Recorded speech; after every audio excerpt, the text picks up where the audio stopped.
Students, आज का session जो है वो 3 पार्ट में डिवाइड होगा। पहला पहला जो हम डिवाइड करने जा रहे हैं आज का सेशन, एक minute please pay attention here. पहले हम लोग आपका प्रीवियस क्वेश्चन जो आपको असाइनमेंट के तौर पे आया था यहां पे डिस्प्ले करके हम डिस्कस करने वाले हैं। दूसरा पार्ट आपका नया पार्ट सीखने वाले हैं, वो है कंसेप्ट्स एंड कन्वेंशंस।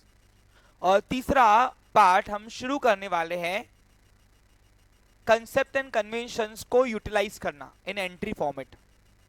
ये कंसेप्ट एंड कन्वेंशन होता क्या है वो भी आपको आज यहाँ पे बताया जाएगा। ठीक है, शुरू करें। चलिए, अब दो मिनट ध्यान दो। देखो, हर दुनिया के अंदर जो भी आपको एजुकेशन का पार्ट मिला, इस दुनिया के अंदर जो भी आपके एकेडमिक एजुकेशन में डाला गया, उसके पीछे एक रीजन था, और रीजन था कॉमन सेंस। क्या था? क्योंकि दुनिया में जो भी चीज बनाता है इंसान, वो कुछ ना कुछ उसके पीछे कंक्लूजन होता है साइंटिफिकली। वैसे ही आपके अकाउंटिंग के अंदर अगर रूल्स लाए गए, उसके पीछे भी कंक्लूजन था। और अगर मैं आज आपका जो नया कंसेप्ट शुरू कर रहा हूं, कंसेप्ट एंड कन्वेंशन, वो जो लाए गए वो भी एक उसके पीछे एक रीजन था, कंक्लूजन था। और वो रीजन क्या था, आज मैं आपको वो भी डिलीवर करने वाला हूं। आज से हम जितने भी सेशन देखेंगे, हम उस स्पेशल एरिया में जा रहे हैं। वो एरिया आपके नॉन एकेडमिक कोर्सेज में नहीं कराई जाती है, क्योंकि एक अकाउंटेंट को लगता है कि मेरे को रूल्स आ गए तो मैं पूरी अकाउंटिंग कर पाऊंगा। गलत। Only golden rule is not sufficient for performing any kind of financial accounting. With rules you required some another basis. What kind of basis, हम आज वो पढ़ेंगे। Clear picture? चलिए, तो उससे पहले हम लोग पहले डिस्कस करते हैं आपका होमवर्क आज का। कुछ बच्चों को होमवर्क आज का करते नहीं आया है, और डोंट वरी, आपने ट्राई किया है बहुत, वही हमारे लिए अप्रिशिएबल है। आपका टेंशन नहीं आना इज सेकेंडरी। मैं ये नहीं बोलता तुम सही करके आओ, सब करके आओ, बस गलतियों से ही इंसान सीखता है। होमवर्क था हिडन डिस्काउंट का ना? ओके, तो ये होमवर्क मैं डिस्प्ले कर चुका हूँ आपके सामने, आप देख लीजिए सभी लोग इधर। देखिए, पहली एंट्री जो थी वो थी good sold to Yogesh on credit costing ₹28,000 at 10% TD. पहली बात तो 10% टीडी आने के बाद हमने 28,000 का माल बेचा ही नहीं, क्योंकि 28,000 रुपए एमआरपी है। क्या ये? हम कभी एमआरपी माल नहीं बेचते, हम सेलिंग प्राइस पे बेचते हैं, और सेलिंग प्राइस मार्केट तय करता है, मैंने आपको बताया था। तो अब यहाँ पे हमने 28,000 रुपए का माल बेचा ही नहीं है। हमने 28,000 का 10% होता है 2,800 रुपए, वो माइनस करेंगे टीडी। 25,200 का ये हमारा सेलिंग प्राइस है, यानी आपका जो माल आया होगा, आपने जो बेचा होगा माल, वो 25,200 का बेचा होगा। परी ध्यान दो। ओके, तो अब यहाँ पे 25 आपके जो सेल की एंट्री होंगी उधारी की, वो 25,200 की होंगी, क्योंकि ट्रेड डिस्काउंट का मेंशन कहीं नहीं होता है, ओनली नरेशन। तो आपने एंट्री की होंगी by Yogesh account debit to sales account credit. समझा आपको? क्लियर? और अमाउंट आएंगी 25,200। अब 25,200 कैसे आई या नहीं आई, ये अगर किसको नहीं सुनाऊंगा तो अभी मुझसे पूछ सकता है वो डबल। हाँ हाँ, क्या 28 है? 28 है, हाँ। तो अपडेट किया होगा मैम ने शायद से, वो नीचे कुछ मिस्टेक हो रही थी, क्योंकि वो डिस्काउंट नहीं बन रहा था नीचे, है ना, क्योंकि हिडन डिस्काउंट ट्रेड डिस्काउंट करके 18,000 था, 18 पेमेंट का था, फुल सेटलमेंट का, तो फिर डिस्काउंट नहीं बैठ रहा था उसमें, तो मैडम ने उसको 28 किया। देखो, मैं आपको बता रहा हूँ, होमवर्क का एरिया जो है ना वो बांटा हुआ है, नीचे इंटर्न को दिया हुआ है, वो मेरी एरिया नहीं है। लेकिन वो देते हैं चैलेंजेस है ना, तो मैं बताऊँ करने दो बच्चों को, क्योंकि मैंने जो कराया फिर मैं ही दूंगा, मजा नहीं आएगा। कोई और देगा तुमको करते हैं तो मजा आएगा। आपको समझा? क्लियर? तो इसलिए इसको मैं कट करके मैडम ने 28 किया होगा, ठीक है ना? आप कोई इशू नहीं है, आप अभी कर लो करेक्शन। समझा? क्या मेन मुद्दा समझना है, ठीक है? अब हमने पहली एंट्री मारी होंगी by Yogesh account debit, Yogesh देना बाकी है, to sales account P1 and real. अब आगे तो क्या बनाए? गुड्स परचेज फ्रॉम संतुष्ट, संतुष्ट कॉस्टिंग ₹28,000 एट 10% टीडी। सेम है, सेम अमाउंट भी सेम आएंगी। इसकी एंट्री होंगी बाय परचेज टू संतुष्ट उधारी में, और अमाउंट आएंगी 25,200, क्योंकि ट्रेड डिस्काउंट है अमाउंट में से। अब 28,000 का दूर दूर सोचना ही नहीं, अब हर जगह 25,200 का हिसाब आएगा। यानी हमको दोनों पार्टीज को लेना देना जो है ना वो 25,200 ही है, 28 का मेंशन कहीं आने वाला ही नहीं है। यहां पे समझा? अब आगे बता रहा है, देखो जरा ध्यान दो। अब आगे दिया है cash paid to Santusht ₹25,000 as a full settlement of account. इसको बोलते हैं हिडन डिस्काउंट। क्या बोलते हैं? अब देखो यहाँ पे कैश हम संतुष्ट को पेड कर रहे 25,000, आपको देने कितने थे? 25,200। अब दे रहे हैं 25,000 रुपए, तो 200 रुपए हो गया डिस्काउंट। क्या हो गया ये? बोलो क्या हो गया? तो इसकी हाँ, अब जब भी आपको फुल सेटलमेंट ऑफ अकाउंट आया तो इसका कनेक्शन ऊपर की एंट्री से देखना। ऊपर हमको संतुष्ट को 25,200 रुपए देने थे, 28 नहीं, हाँ 25,200। क्यों? समझा आपको क्लियर? तो 25,200 में से 25,000 रुपए देकर बोलता हूँ टंटा तोड़, 200 रुपए जगह मेरे बच गए, मेरा प्रॉफिट हुआ। क्या वो मेरा? तो आपने इसकी एंट्री की होंगी बाय, एक मिनट मैं बोलता हूं, बाय संतुष्ट अकाउंट डेबिट, बिकॉज संतुष्ट बिकम अ रिसीवर। P2 से आपने इसको डेबिट किया 25,200 से, मेरे यहां से नोटा गई इसलिए कैश गई, कैश को करेंगे हम क्रेडिट रियल से 25,000 रुपए, और 200 रुपए जो आया वो आया डिस्काउंट, यस नॉमिनल। तो एंट्री बनी बाय संतुष्ट टू कैश टू डिस्काउंट। हाँ जाएगी ना बेटा, इनिशियल ट्रेड डिस्काउंट आ गया ना। मैंने आपको ट्रेड डिस्काउंट के साथ कैश डिस्काउंट सिखाया था, वो आपको तभी तो ट्रिकी क्वेश्चन दिया ना। देखो प्रॉब्लम जा रही थी और अभी तक जा रही है, इसमें फर्क है। तुम्हारे माइंड को तुम कमांड दो, बोला अपने माइंड को हम कमांड देते ना तो ग्रैब करता है, याद रखना हमेशा। प्रॉब्लम जा रही थी और अभी जा रही है, तुम्हें फर्क है। क्या स्टिल अभी जा रही है प्रॉब्लम? मेरे समझाने के बाद अभी हो गया क्लियर? इन्हें सीख लिया? अरे भाई इन्हें सीख लिया ना तुमने।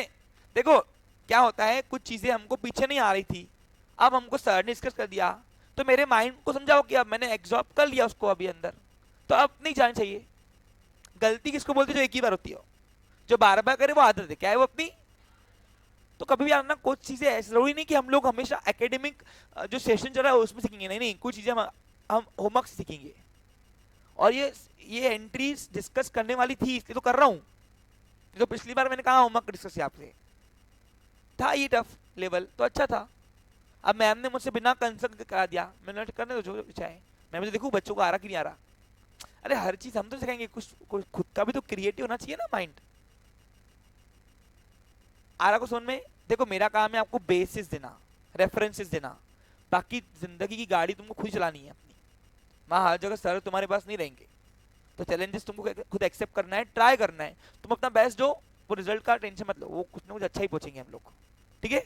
हाँ अब बताओ, देखो यहाँ पे गड़बड़ी कहाँ हुई होगी, तुमने 28,000 रुपए समझ के डिस्काउंट लिया होगा, लेकिन मैंने आपको हमेशा बताया ट्रेड डिस्काउंट गिनती में आता ही नहीं, सिर्फ अमाउंट में उड़ा देना। और जब एक बार अमाउंट में से उड़ गया तो अपना हिसाब जो अमाउंट उड़ा के आया उससे होता है। समझा क्लियर? यानी यहाँ पे हिसाब दोनों एंट्री में 25,200 का ड्यू था। संतोष को 25,200 देने थे और योगेश से 25,200 ही लेने थे, 28 नहीं। और ये कंसेप्ट मैंने आपको ट्रेड डिस्काउंट में क्लियर किया था, याद करो। यहां तक समझा? और एक एंट्री याद करो था, टीडी भी था और सीडी भी था, याद करो, है ना लास्ट में। तो सीडी और टीडी जब दोनों थी तो मैंने आपको पहले टीडी कटाया, फिर जो अमाउंट बची उस पर आपको मैंने सीडी काटने को बोला था। तो यहां भी तो वही है ना, इन शॉर्ट। समझा आपको क्लियर? यानी ट्रेड डिस्काउंट काट के ड्यू बनाना, भाई इतना बाकी है, और जब बाकी इतना रहेगा तो उसमें से कितना दे रहा है वो देख लेना, जितना नहीं मिला डिस्काउंट, याद रहेगा भी। देखो ये नहीं बोल रहा हूं कि आपने गलत किया, छोड़ दो, अभी सीख गए क्या, आज के बाद एंगर कर दिएगा, दैट्स इट, बस उतना ही चाहिए मेरे को। आगे कैश रिसीव फ्रॉम योगेश 18,000। अब इसने तो बहुत भयंकर डिस्काउंट दिया अपन ने इसको, ये तो अपना कंगाली वाला काम हो गया। मैंने रात को मैडम को फोन किया, मैडम इतना दुकान में कौन डिस्काउंट देता, बोलता था गलती हो गई थी, ऊपर 20,000 की तो 28 कर दिया उसको मैंने। जनरल लाइफ में नहीं होता है, प्रैक्टिकल लाइफ में, लेकिन थ्योरेटिकल लाइफ में सब चलता है। उसमें क्या है, तो बोला सर कौन सा हम रियल वाला दुकान खोल रहे हैं ना, जान दो, ठीक है। तो अब देखो लेने कितने थे योगेश से, ऊपर जाओ ऊपर, लेने कितने थे योगेश से, घड़ी आता बोलता 18 में टंटा तोड़। देखो ना ये क्या है, फुल सेटलमेंट ऑफ इस अकाउंट, यानी क्या बोल रहे हैं, पूरा खत्म करो 18 में, यानी बैलेंस निल करो, मेरा लाल ट्री से नाम हटा दो। अब लेने थे 25,200, टोटल कितना घंटा 18 में, तो बाकी कितना हुआ लॉस 7,000, 7,200 का गाला नुकसान लॉस। अब इसकी एंट्री क्या होंगी सुनो। अब देखो, अब बताओ, हम नोट आ रही बाय कैश अकाउंट डेबिट, कितनी नोट आ रही, लेने कितने थे, क्या हो गया loss, loss always have, loss always have, loss always have debit balance, right. तो लॉस को हम डेबिट करेंगे, लाओ इधर, loss always have debit balance, okay, बराबर की नहीं। तो लॉस को डेबिट करेंगे। अब बताओ, लेने थे 25,200, आए 18,000, क्या हो गया 7,200 का गाला, loss always have debit balance. बताऊंगा नहीं, अब तुमको आना चाहिए रूल्स। आज मैं नए टर्म्स जा रहा हूं अभी रूल्स छोड़ के। और who is giver, Yogesh become a giver, तो P2 से योगेश को करेंगे हम क्रेडिट, कितना खत्म, real nominal and P2 fold होती ना, ये फोल्ड होती ना। चलो हो गया क्लियर, आगे बढ़ू, यहां तक समझा आपको अच्छे से, कोई डाउट है। देखो अभी तक नहीं आना था छोड़ दो, अभी आगे गया मेन मुद्दा वो है, ठीक है। अब नेक्स्ट क्वेश्चन क्या है देखते हैं। Cash paid to Prince 45,000 as a full settlement of 46,000, यानी 46,000 रुपीज प्रिंस लेने थे, 45 में टंटा तोड़ा है। यहाँ पे इसको हम हिडन डिस्काउंट नहीं बोलेंगे, गिवन डिस्काउंट 1,000 रुपए। तो ये तुमको कर दिया था, मैं नहीं कराऊंगा ये जीसस। इसकी एंट्री होंगी बाय, इसकी एंट्री होंगी by by Prince to cash to discount, ठीक है। गुड सोल्ड टू सार्थक, हाँ कराया तो है ये। देखो एक मिनट ध्यान दो, हमने गुड सोल्ड किया है सार्थक को, यहां ध्यान दो भाई, मैं सिखा रहा हूं तुमको, ध्यान दो इधर। सेम एंट्री मैंने कराई है पीछे तुमको, सब पर्सन यहां चेंज हो गए। अब गुड सोल्ड किया हमने सार्थक को, कॉस्टिंग रुपीज 35,000। अभी 35,000 रुपए सेलिंग प्राइस है ही नहीं, ये एमआरपी है, क्या ये, और अपन एमआरपी में माल बेचते ही नहीं है, अपन बेचते हैं किसमें, हाँ। अब यहां पे दो मिनट ध्यान दो, अब यहां पे तुमको सीडी और टीडी दोनों लेना है। पूछो क्यों, क्योंकि यहां पे कैश रिसीव्ड है, और प्रीवियस सेशन में याद करो उसमें लिखा हुआ नाम नहीं था, तो हमने सीडी इग्नोर किया था, याद है आपको। यहां दोनों लेना पड़ेगा, सुनो हाँ, पहले टीडी निकाल देना, फिर जो अमाउंट बचेगी उस पे सीडी निकालना एक्चुअली। अब देखो यहाँ पे 35,000 रुपए एमआरपी थी, क्या थी, क्वेश्चन सबको दिखा हुआ है। अब ये 35,000 रुपए एमआरपी से हम माल बेचते ही नहीं है, अपन माल बेचते हैं सेलिंग प्राइस से। अब इसमें टीडी कितना है 10%, तो 35,000 का 10% टीडी निकालो 3500, ये 3500 माइनस करो, कितना आया 31,500 बोलते हैं, बराबर क्या, ये है हमारा सेलिंग प्राइस। अब दूर दूर तक के कहीं पे भी 35,000 नाम आएंगे ही नहीं, ये भूल जाओ, ये एरिया भूल जाओ। अब हमको डील करनी है 31,000, यानी अपने यहां से माल गया 31,500 का। अब घड़ी उधार ही ले रहा था, हमने उसको कन्वर्ट किया कैश में, कैसे, सीडी देकर, यानी हमको अब सार्थक से लेने कितने थे 31, हमको दूर दूर तक 35 नाम दिखना ही नहीं चाहिए। दे तो बेटा, सॉरी बेटा, ये महंगी पेन है, इसकी यार, हाँ चल रही ना, चलो हाँ तो अब 31,500 रुपए की, सॉरी कहा था मैं, हाँ 31,500 का मैंने माल बेचा है दूर दूर। अब 35,000 भूल जाओ, कुछ है भी क्या, हमने निकाल दिया है ना, जितना हमारा हिसाब बन रहा था वो अभी आ गया, टीडी काट दिया। अब जो 31,500 घड़ी सार्थक हमसे उधारी में माल लेके जाता, तो हमने उसको कन्वर्ट करने के लिए हमने और कितना परसेंट दिया सीडी, हमने बोला है देख हमारा ड्यू कितना है 31,500 का, अगर तू 8 पेमेंट कर रहा है तो 8% और ले ले पेमेंट बस। तो 8% अब किस में निकालोगे 31,500 पे, यानी हमारे यहाँ से माल जा रहा है 31,500 का, लेकिन नोटा कम आएंगी। अब वो कितना कम आएंगी, तो 8% पहले अपने को सीडी निकालना पड़ेगा। तो हमेशा याद रखना, सीडी किस पे निकालोगे, एमआरपी पे नहीं, किस पे? हाँ, समझा आपको क्लियर? हाँ, तो अभी देखो ध्यान दो।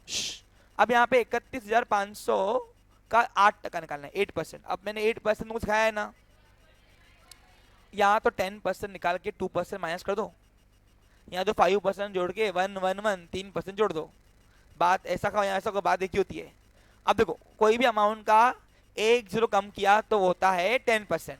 अब 10% है 3150, दिख रहा है तुमको? यानी 3,150 रुपए, ये 10% है। हमको 8% चाहिए, तो 8% निकालने के लिए और एक जीरो कम किया तो 1% आएगा। अब 315 अगर 1% है तो 315 और 315 630 रुपए, ये 2% है। अब 8% कैसे बनते हैं, 8% कैसे बनते हैं, 10% में 2%, तो ये 3,150 में से 630 रुपया उड़ा डालो,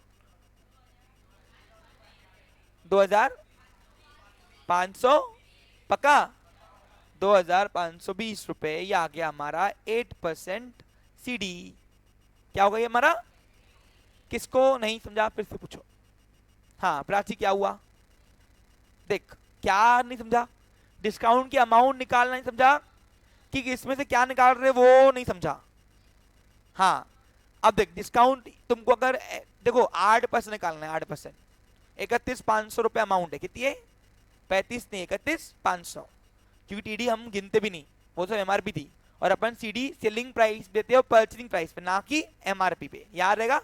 हाँ, अब क्या हुआ सुनो, 31,500 ड्यू था, मैं उसको पेमेंट आज कर रहा है अगर, तो मैं उसको 8% डिस्काउंट देना चाहता हूं, जो मेरा एक्चुअल लॉस है। क्या है मेरा वो? टीडी मेरा लॉस नहीं है, लेकिन सीडी मेरा लॉस है, क्योंकि मैं अपने प्रॉफिट को और कंप्रोमाइज कर रहा हूं। बराबर है कि नहीं?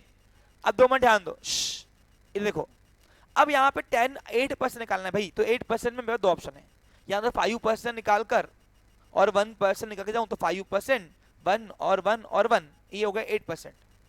या तो मेरे पास अदर ऑप्शन है कि 10% में से 2% माइनस कर दो, तो मैंने क्या किया, हाँ, और यहाँ तो तीसरा ऑप्शन है कि 1% निकाल के इंटू 8 करूं, लेकिन वो बहुत लंबा फिगर है, छोड़ो, ये इजी है ना, 10 में से 2 माइनस करो, खत्म विषय। तो 10% निकालना आसान होता है, बताओ कैसे निकालते? कोई भी अमाउंट का एक जीरो कम किया वो होता है 10%। बॉयज सबको समझ में आ रहा है? अब 10% है 3,150, सिखाया है तुमको मैंने, सेशन हुआ इसके नाम पे पूरा। अब 1% निकालना में सिखाया तुमको मैंने, वो है लास्ट का 2 जोड़ा दो, तो आता है 315 रुपए, कितना आया? अब 315 अपने को 2% माइनस करना है कि 1%, 8% लाने के लिए 10 में से, तो 2% यहाँ पे जोड़ दिया, 315 और 315 कितना होता है? ये 630 रुपए मैंने यहाँ पे 2% 10 में से माइनस कर दिए, तो मिला 8%, कितना? 2,520 बोलते, ये आ गया 8%, ये हो गया शॉर्टकट। क्या होगा ये? तो दूसरा ऑप्शन भी था नहीं, ये डिस्काउंट की अमाउंट है, ये अपने को सीडी मिला, कितना मिला? यानी हमने परसेंट से अमाउंट निकाला। अब टोटल ड्यू कितना था? 31, इतना काट के मिलेगा पैसा, तो अब 31,500 में से 2,520 रुपया उड़ा दो, कितना आता? भीड़ में सब्जी मंडी में हो गया।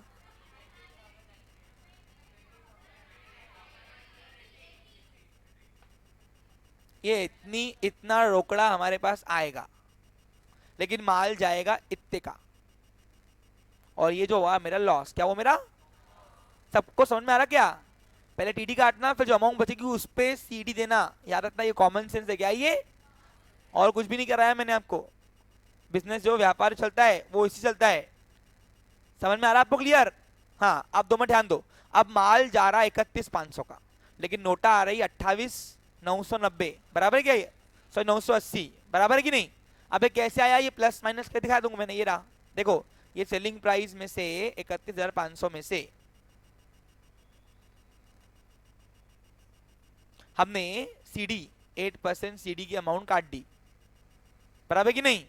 तो अमाउंट आया 28,980। तुम बोल रहे हो, मेरे को नहीं मालूम, करूँ क्या? क्या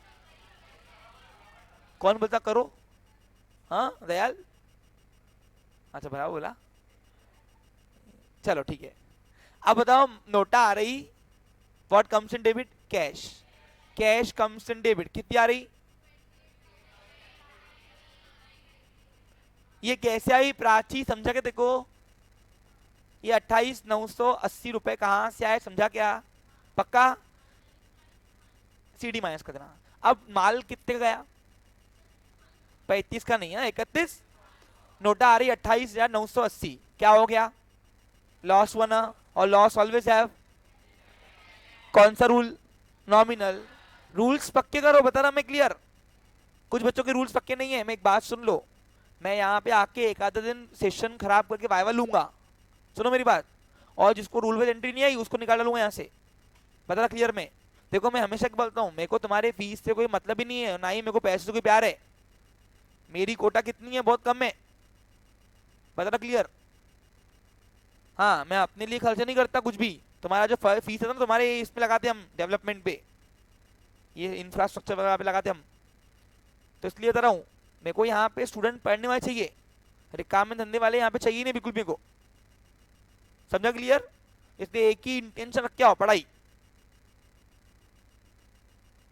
अब नोटा आ रही अपने पास 28,990, माल जा रहा है 31,500 का, क्या हो गया? 25-20 लॉस। तो लॉस को अपन डेबिट करेंगे ना, बाय डिस्काउंट अकाउंट डेबिट।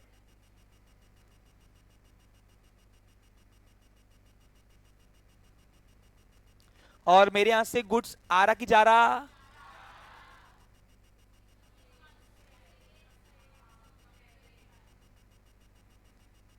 खत्म विषय। बीइंग गुड्स सोल्ड, काय को लिख रहे सवाल तक को? लिखो लिखो नहीं लिखो। Being goods sold in cash at 10% TD and 8% CD. खोलूंगा बीइंग गुड्स सोल्ड टू सार्थक in cash at 10% TD and 8% CD. चलता दौड़ता, उसमें क्या है, चलाओ। ठीक है, क्लियर? अब करते आएगा। आज के बाद जितने भी सेशंस, देखो जितने भी ट्रिकी क्वेश्चन आएंगे तुमको करते आना चाहिए, कॉमन सेंस के बेस पे बनते। जो लोग दुकानदारी करते बॉयज, वो तो हम ऐसे ही करते ना बिजनेस, एमआरपी से काट के देते अगर हम होलसेलर है तो टीडी। और अगर सामने वाला बोलता सर भाऊ और कुछ काट के तो क्या बोलते हैं हम, पेमेंट कर आज, और सीडी देता था तुम्हें। कुछ आ रहा समझने कुछ तुमको? समझना ना? अब जो तुम रिटेलर होंगे तो तुम होलसेलर से लेते होंगे सीडी, तो मिलता है ना, तुम बिजनेस करो ना। कॉमर्स में तो प्योरली बिजनेस है, और दुनिया ही पूरी बिजनेस चलती है। अरे दुनिया ही पूरी बिजनेस चलती है ना, और क्या चल रही है? सब कोई प्रॉफिट के लिए चल रहा ना। ओके, अब यहां तक क्लियर पिक्चर? चलू मैं आज का नया कंसेप्ट, चलिए तो शुरू करते हैं आज का नया बेसिस ऑफ फाइनेंशियल अकाउंटिंग। क्या है ये आज का नया पार्ट है अकाउंटिंग का, ध्यान दो।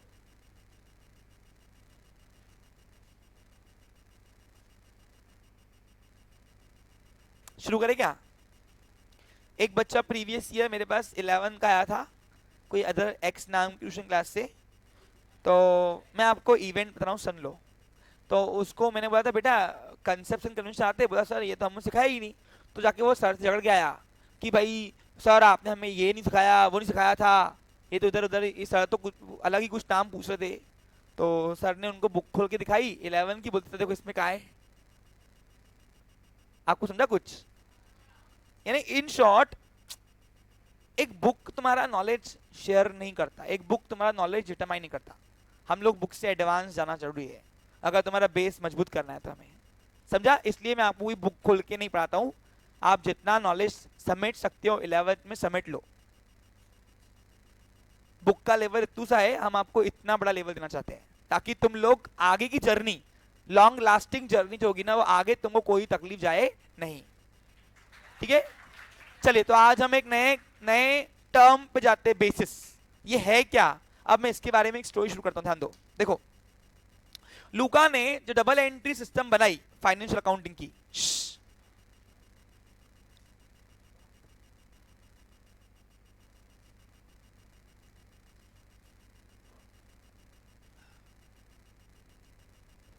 लूका ने डबल एंट्री सिस्टम जो बनाई फाइनेंशियल अकाउंटिंग की, बच्चा लोग सुनो। तो लूका ने बोला कि मेरी अकाउंटिंग अगर परफॉर्म करोगे, अगर मेरी अकाउंटिंग यानी मेरे सिस्टम से आप अकाउंटिंग परफॉर्म करोगे, तो मेरी जो फाइनेंशियल अकाउंटिंग है डबल एंट्री सिस्टम की, वो 3 पिलर पे टिकी हुई है। तो हमने बोला हाँ बराबर है, 3 पिलर हमने पढ़े, रियल, पर्सनल, नॉमिनल। बोला नहीं, वो एक ही पिलर है, ये मैं और बिल्डिंग की बात कर रहा हूँ कुछ। तो हमने बोला लूका तूने तो कहा था कि the whole accounting is based on golden rules of accounting, ठीक है नहीं? तो बोला मैं भी वही बोलता हूँ, लेकिन क्या हुआ, जब कोई व्यापारी मर्चेंट अकाउंटिंग परफॉर्म कर रहा था, परफॉर्म, तो उसका 80% कवरेज जो है वो रूल्स ने कैचअप कर लिया। जैसे हमने किया अभी तक, जितनी भी आपने एंट्रीज की, आपने जितनी भी अभी तक एंट्रीज की, आपने देखो उधारी दिया, उधारी की पेमेंट लिया, कभी आपने कोई चीज परचेस किया उधारी में, नकदी में, बिजनेस कोई एक्सपेंस इनकम पेड रिसीव कर दिया, यानी बिजनेस में यही तो सब चलता है सुबह से लेकर, मानते हो कि नहीं? और हमने देखा कि हर एंट्री में रूल्स लग रहे थे, कभी रियल, कभी नॉमिनल, कभी पर्सनल, कभी पीटो, बराबर कि नहीं? तो लूका को बोला लूका लूका तूने तो कहा था the whole accounting is based on 3 golden rules of accounting, real, personal और नॉमिनल। बोला मैं भी यही बोला था, लेकिन क्या करूं, कुछ मर्चेंट मेरे पास आ गए प्रॉब्लम लेकर। तो क्या प्रॉब्लम आई, सुनो। जब डबल एंट्री सिस्टम की नींव बन रही थी ना, जब, तो उसने सिस्टम को साइंटिफिकली बनाया, साइंटिफिकली बनाया, कोई डाउट नहीं है। लेकिन उसने जब एक मर्चेंट यानी बिजनेसमैन उसकी सिस्टम की थ्योरी लेकर जब वो अकाउंटिंग कर रहा था, लूका की थ्योरी से वो अपनी बिजनेस की अकाउंटिंग कर रहा था एवेल्युएट करने के लिए, एक्यूरेसी के लिए, तो उसको कोई एरिया के अंदर रूल्स अप्लाई नहीं हो पाए। कोई कोई एरिया ऐसी रही जहां पे रूल्स अप्लाई नहीं हो पाया, लेकिन वो बिजनेस का इवेंट भी बना और वो बिजनेस का ट्रांजेक्शन भी बना।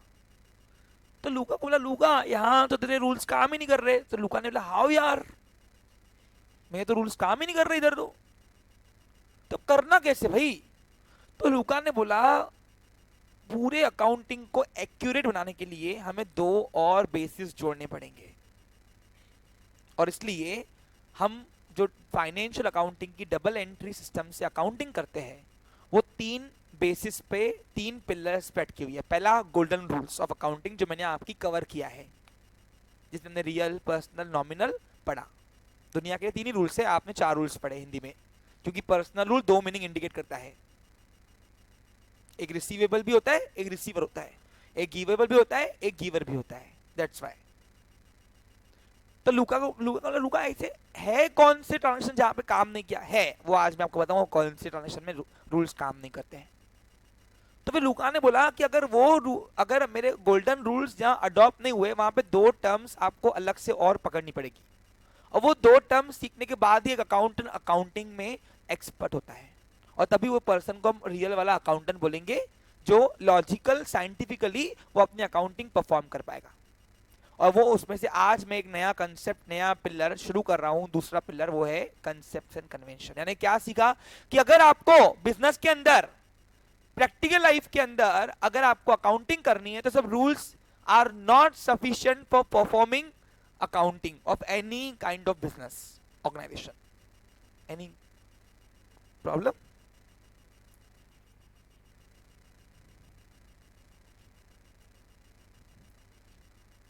क्या चल रहा है फिर? यहां ध्यान देना, क्या चल रहा था? हाँ, क्या पढ़ रहा है मैं? क्या चल रहा है? तूने मुझे क्या कहा था? क्या कहा था तूने मुझे कि अभी अभी अभी मस्ती नहीं करूंगा, कहा था ना? चल आगे की बैठ, आगे की बैठ।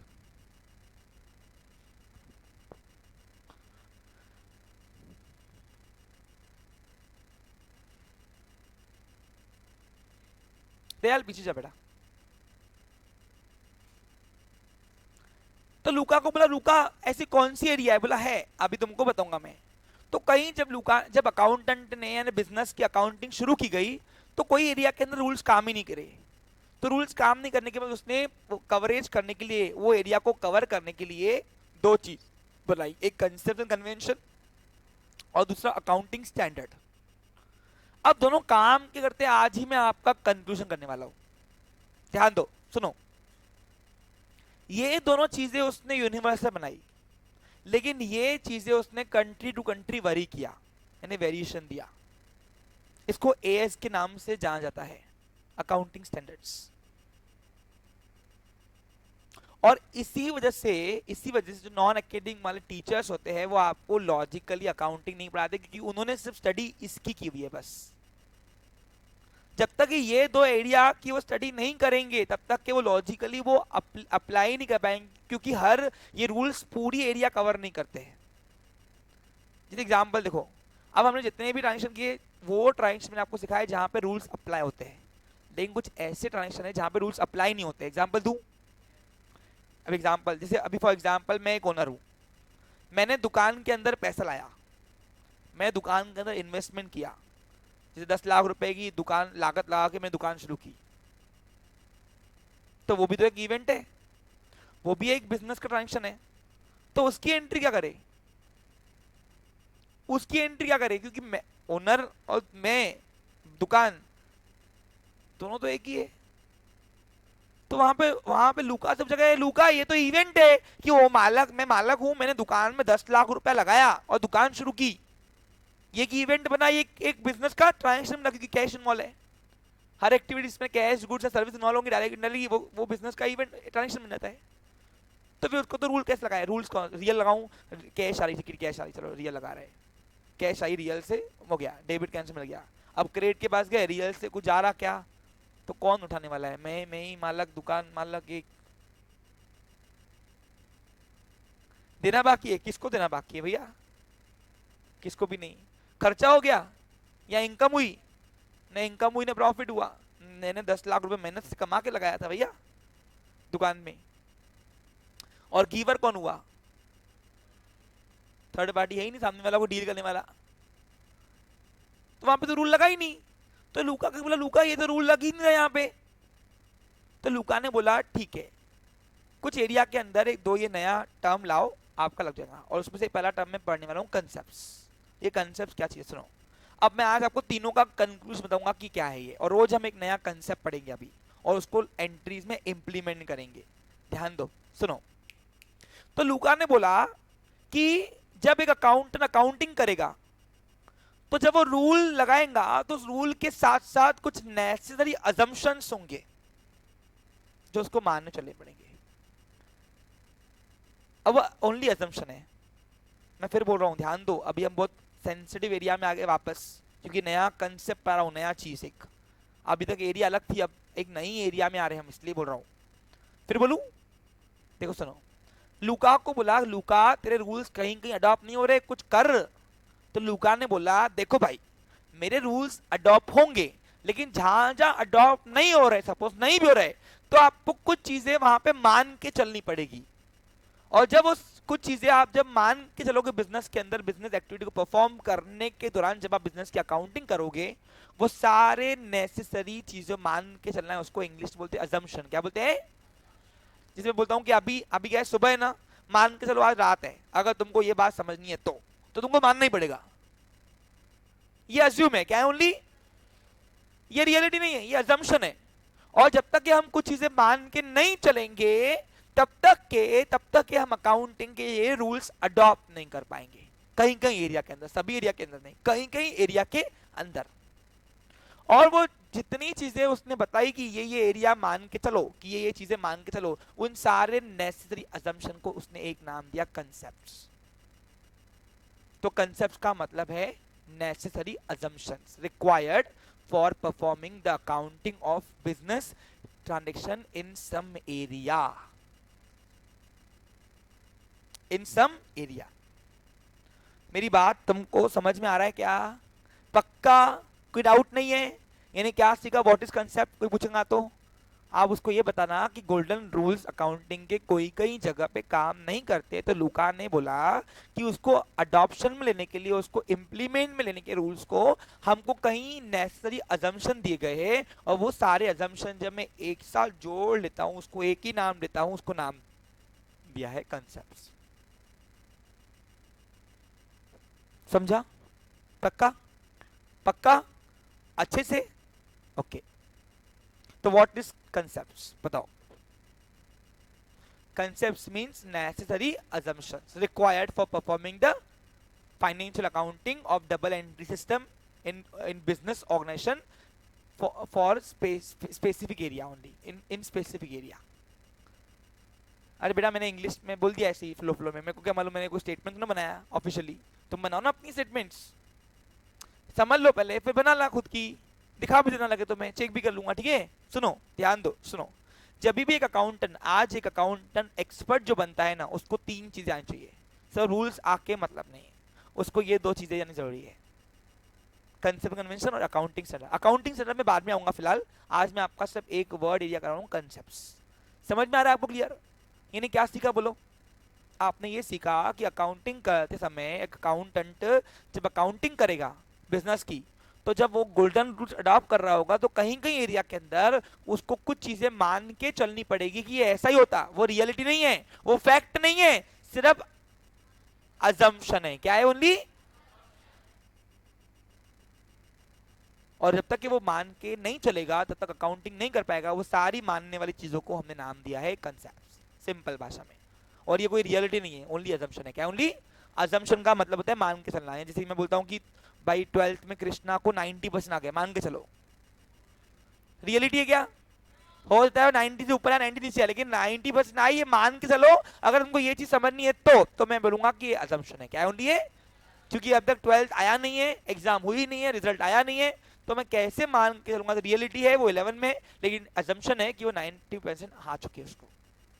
तो कुछ चीजें आपको मान के चलनी पड़ेगी। क्या बोलेगी? उसको हम बोलेंगे कंसेप्ट। मैं 3 बार 4 बार एक ही चीज बोल चुका हूँ, समझ में आया अभी आपको? अब से ऐसे कितनी चीजें मान के चलनी, तो रोज एक नई नई चीजें मान के चलने वाली सिखाऊंगा मैं आपको, यानी एक नया नया कंसेप्ट पढ़ाऊंगा। उसमें से आज पहला कंसेप्ट शुरू कर रहा हूँ, जिसके बेसिस पर आपकी कैपिटल और ड्राइंग की एंट्री बनती है, जो आपको रटाई गई है। हाँ, तो आज मैं आपको पढ़ा रहा हूँ कैसे बनती है, क्यों बनती है। और उसके पहला जो है वो है इंटाइटी कंसेप्ट।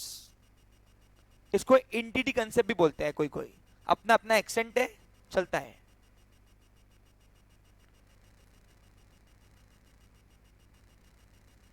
यानी पहला अजम्पशन हम पढ़ने वाले। ऐसे कितने अजम्पशन है?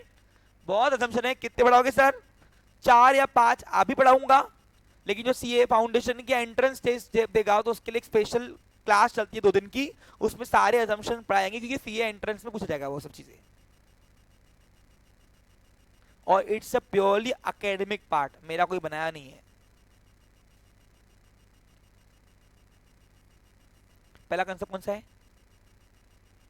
कंसेप्ट का मतलब क्या हुआ? याद रहेगा? तो पहला कंसेप्ट यानी पहली चीज कौन सी मान के चलनी है, जहां पे रूल्स काम आएंगे। जहां पे रूल्स काम नहीं किया वहां पे कुछ चीजें लेके आओ, मान के चलो और शुरू करो रूल्स को। तो पहला जो कंसेप्ट है ये थोड़ा अनोखा कंसेप्ट है, लेकिन मोस्ट मोस्ट मोस्ट इंपॉर्टेंट है। इसमें आपको 4 चीजें मिलेंगी, ध्यान दो। अब वो आज आपको टर्म्स पढ़ा रहा हूँ। इंटाइटी कंसेप्ट को पूरा करने के लिए हमको 2 सेशन लगेंगे। अगले 2 सेशन बिल्कुल सोचना नहीं आ रहा कि नहीं आ रहा, और तीसरे सेशन में मैं इसको इंप्लीमेंट में लाऊंगा, यानी कैपिटल और ड्राइंग के नाम से जो एंट्रीज होती है वो करवाऊंगा। डायरेक्ट एंट्री कराता था तो कुछ समझ में आता नहीं, रट्टा मारना पड़ता तुमको, मेरे को, है कि नहीं? तो पहला है इंटिटी कंसेप्ट। और ये इंटाइटी कंसेप्ट क्या है सुनो, ध्यान दो। इंटाइटी कंसेप्ट ये बोलता है कि एक अकाउंटेंट, सॉरी, जब भी एक बिजनेसमैन की, फिर से स्टेटमेंट, ध्यान दो, पहले हिंदी में फिर इंग्लिश में, ध्यान दो। जब भी एक अकाउंटेंट अकाउंटिंग करता है बिजनेस ऑर्गेनाइजेशन की, तो उसके सामने सबसे बड़ा चैलेंज आता है ट्रांजैक्शन मर्जेस वाले। मर्ज वाले क्या? एक बिजनेस के अंदर 2 टाइप के पर्सन देखे गए हैं, एक आर्टिफिशियल पर्सन, एक रियल पर्सन। मालक एक रियल पर्सन है और दुकान एक आर्टिफिशियल पर्सन है।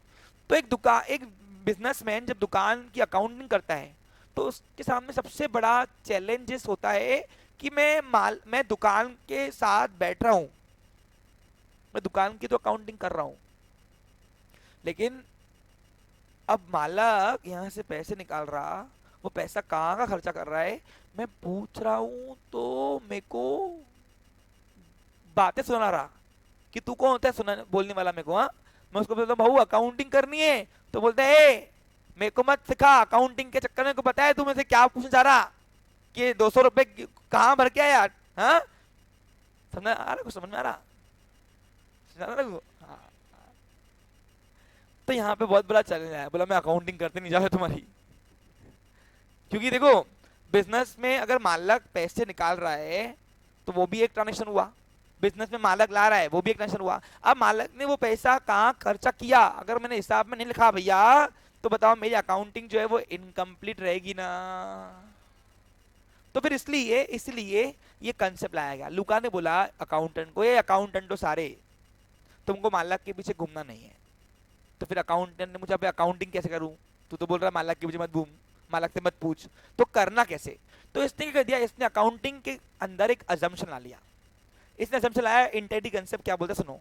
इंटेग्रिटी कंसेप्ट बोलता है कि एक अकाउंटेंट जब अकाउंटिंग करेगा तो अकाउंटिंग करने के दौरान ये अज्यूम करो मालक अलग है और बिजनेस अलग है, दोनों को सेपरेट आइडेंटिटी दे दो।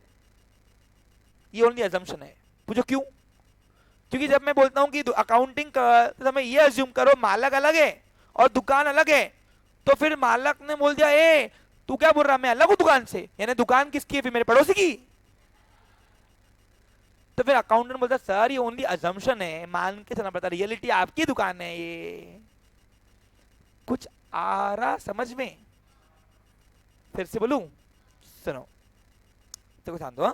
इंटेग्रिटी कंसेप्ट ये बोलता है कि एक अकाउंटिंग करते समय बिजनेस की, आप सबसे पहले बिजनेस को एक सेपरेट आइडेंटिटी दो और बिजनेस अलग करो, दुकान अलग करो और मालक अलग करो, दोनों सेपरेट आइडेंटिटी दो। और अकाउंटिंग जो है वो बिजनेस की करो ना कि मालक की। और इसीलिए जिस तरीके से जब बात दुकान और मालक की आती है तो आप अकाउंटिंग में रूल्स जो है वो दुकान के हिसाब से सोचो, लेकिन जब बात मालक और थर्ड पार्टी की आती है तो आप रूल्स इंप्लीमेंट करो मालक के हिसाब से, क्योंकि मालक दुकान के बिहाफ में थर्ड पार्टी से डील करता है। और फिर जब आप ऐसा करोगे, दोनों को सेपरेट आइडेंटिटी दोगे, तो जिस तरीके से अगर मालक बिजनेस के अंदर ला रहा है कुछ इन्वेस्टमेंट, तो जब मालक अलग है और दुकान अलग है, तो इसलिए मालक का पैसा बिजनेस के अंदर लेना देना बाकी हो जाता है।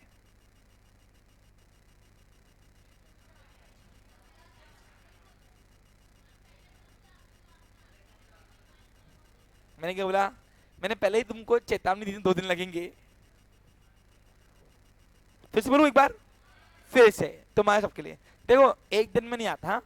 इंटिटी कंसेप्ट भैया ऐसे ही देखो, इसलिए तो ये लोग नहीं पढ़ाते ना बाकी वाले, क्योंकि इसको पढ़ाना बहुत टफ वाला काम है, चैलेंज वाला काम है। सुनो फिर से बोलता हूँ, ध्यान दो, फिर से आपके लिए सुनो। एक अकाउंटिंग करते समय ये अज्यूम करो सबसे पहले कि मालक अलग और दुकान अलग, मालक अलग और हाँ, और अकाउंटिंग मालक दुकान की करो ना कि मालक की। और जब मालक और दुकान अलग अलग है ये हम मान के चल रहे हैं, तो मालक बिजनेस के अंदर कुछ भी लाएगा, कुछ भी देगा, तो बिजनेस की जिम्मेदारी है कि उसको वो वापस दे। क्यों वापस दे? क्यों वापस दे? क्योंकि मालक अगर अलग हो गया, दुकान अलग है, तो मालक जो कुछ भी लगाएगा दुकान के अंदर, तो वो एक्सपेक्ट करेगा कि जिस तरीके से थर्ड पार्टी से दुकान कुछ लेता है तो उसको देना बाकी होता है, वैसे ही जब मालक ने कुछ इन्वेस्ट किया दुकान के अंदर तो मालक को देना बाकी है, ये तुमको गिनना पड़ेगा। और इसलिए जिसको देना बाकी होता है उसको इंग्लिश में बोलते हैं लायबिलिटी। क्या बोलते हैं? अब मैं आपको तो इंटाइटी कंसेप्ट नहीं पढ़ाऊंगा, यहाँ पे तुमको 4 टर्म्स और सीखने को मिलेंगे नए आज, यानी 2 दिन में एसेट लायबिलिटीज भी सीखने को मिलेंगे। यानी इसके साथ ही मैं आज नए टर्म्स आपको एसेट्स एंड लायबिलिटीज इंट्रोड्यूस कराऊंगा। What is asset liabilities? और मैं जब तक वो चीजें नहीं आएंगी तब तक आपको ये इंटाइटी कंसेप्ट पूरा नहीं आने वाला है। और इसलिए जब मालक बिजनेस के अंदर कुछ भी इन्वेस्ट करता है, कुछ भी, तो बिजनेस का काम है कि उसको वापस दे। और जब मालक बिजनेस से कुछ भी निकालता है तो उसमें सब एक ही एंट्री होती है कि मालक रिसीवर हुआ, अब वो उसका कुछ भी करे, जाके वो अपनी गर्लफ्रेंड को ट्रीट दे, है ना, चाहे वो अपने मनाली घूमने जाए, चाहे वो माथेरान जाए ट्रिप पे, वो कुछ भी करे, वो उसका पर्सनल अफेयर है, वो अकाउंटेंट रिकॉर्ड नहीं करता है, क्योंकि अकाउंटेंट ने ये अज्यूम कर दिया कि अकाउंटिंग करते समय मालक अलग और दुकान अलग, और अकाउंटिंग दुकान की जाएगी ना कि मालक की। इसलिए मालक के पर्सनल अफेयर्स बिजनेस के अंदर रिकॉर्ड होते नहीं हैं। सिर्फ मालक जब दुकान का अपने निजी काम के लिए दुकान से कुछ भी निकालेगा तो अकाउंटेंट को सब ये देखना है कि मालक ने निकाला, अब उसका वो क्या करता है वो कुछ जाने। और ये कंसेप्ट जरूरी भी था। पूछो क्यों? क्योंकि अगर हमने दोनों के ट्रांजेक्शन को मिक्स कर दिया तो खिचड़ी बन जाएगी। पूछो क्यों? क्योंकि अकाउंटेंट बिजनेस दुकान की भी और मालक की भी दोनों की अकाउंटिंग एक साथ करने लगा अगर वो, तो ना घर का रहेगा ना घर करेगा। आप समझ आ रहे हो उसका अंजाम क्या होगा? उसको मालक के पीछे पीछे घूमना पड़ेगा। फिर मालक कभी किसी से मिलने गया अपनी, समझ गए तुम लोग, है ना, तो उसको पूछेगा कि भाऊ यहाँ कैफे में कितना खर्चा किया, तो मालक पूछेगा तू कहाँ से हटा रहे? हाँ बोलेगा भाऊ मेरे को लिखना है ना। अरे लिखना बोले तो क्या है, तो क्या मेरे पीछे पीछे घूमेगा गया? हाँ। और इसीलिए इसीलिए अकाउंटेंट का उसका पूछने का अधिकार नहीं है कि तूने इन पैसों का क्या किया। तूने ले लिया पैसे, मालक रिसीवर हुआ, मालक ने इन्वेस्ट किया है पैसे अंदर, तो मालक को देना बाकी है, क्योंकि दोनों की सेपरेट इंटाइटी है। क्या है? इंटाइटी का मतलब होता है आइडेंटिटी। क्या होता है? आइडेंटिटी। इसलिए अकाउंटिंग के अंदर कहीं जब बात मालक और दुकान की आती है तो वहां पे रूल्स इंप्लीमेंट नहीं होती है। तो रूल्स इंप्लीमेंट करने के लिए, वो गोल्डन रूल्स को अप्लाई करने के लिए हमने ये एक कंसेप्ट अजम्पशन बनाया, जिसमें हमने नाम दिया कि अकाउंटिंग करते समय ये अज्यूम करो मालक अलग और दुकान अलग, और अकाउंटिंग दुकान की करेंगे। अब दुकान की करेंगे तो जब बात मालक और दुकान की आएंगी तो सोचना दुकान के हिसाब से। लेकिन जब बात थर्ड पार्टी और मालक की आएंगी तो सोचना मालक के हिसाब से। कराऊंगा ना, टेंशन लेना, पहले सीख तो ले, पहले इंटाइटी कंसेप्ट क्या बोलता है समझ तो ले। समझ में आ रहा आपको? क्लियर? पक्का? 100%? कोई डाउट नहीं है? हाँ, मैं लिखा दूंगा मीनिंग, लिखा दूंगा इंग्लिश में बस, डेफिनेशन नहीं मीनिंग। डेफिनेशन तो आपको ऑथर्स की मिलेगी ना, मीनिंग हम अपने मन से सकते हैं। ठीक है? Clear picture? हाँ क्लियर पिक्चर। अब इसको मीनिंग अगर बनाने चलो मिलकर आते हैं। लिखो इंटाइटी कंसेप्ट। पहले कंसेप्ट का मतलब लिख दिया। ऑल, पहले ऊपर लिखो ऑल नेसेसरी अजम्पशंस। पहले लिख रहा हूं कंसेप्ट का मीनिंग। ऑल नेसेसरी अजम्पशंस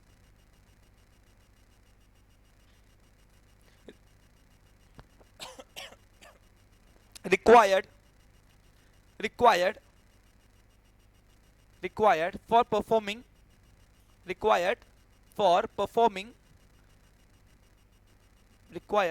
आपने, for performing financial accounting of business organization,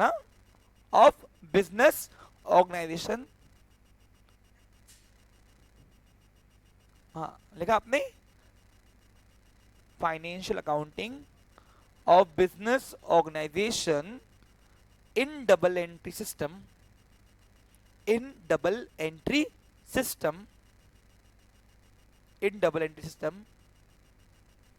is known as concept. अभी मीनिंग है क्या? ये डेफिनेशन नहीं बोल सकता मैं। डेफिनेशन बनाने के लिए सदियों सालों का वो चाहिए, एक्सपीरियंस नहीं, थेसिस होते हैं उसके बनते हैं इन यूनिवर्सल लैंग्वेज। लेकिन इसको माइकला रॉन्ग नहीं करेगा। Clear picture? तो व्हाट इज कंसेप्ट क्लियर है क्या? वो बताओ कि अकाउंटिंग करते समय जितने इंपॉर्टेंट रूल्स है उतने इंपॉर्टेंट कंसेप्ट भी है। उसमें से पहला कंसेप्ट मैंने पढ़ा है आपको, कौन सा? इंटाइटी कंसेप्ट। अब इंटाइटी कंसेप्ट लिखो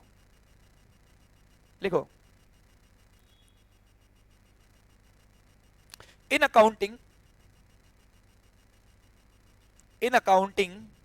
क्या लिखा रहा हूं अभी मैं? अबे क्या लिखा रहा हूं? इंटाइटी कंसेप्ट का मीनिंग। इन अकाउंटिंग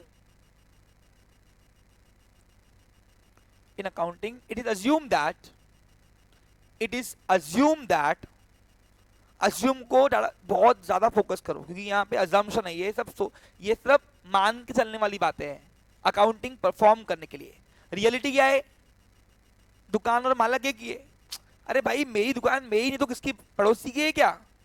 मेरी दुकान मेरी है ना भैया, ये रियलिटी है। लेकिन असम्पशन क्या है, अकाउंटिंग का तुम्हें मान के चलो कि मालक अलग और दुकान अलग, और ये मालक अलग दुकान अलग क्यों किया है? क्योंकि बिजनेस को सेपरेट आइडेंटिटी दी गई है इस कंसेप्ट ने। नाम क्या दिया उसको? एंटिटी। Clear picture? क्या दिया बोलो, क्या लिखा?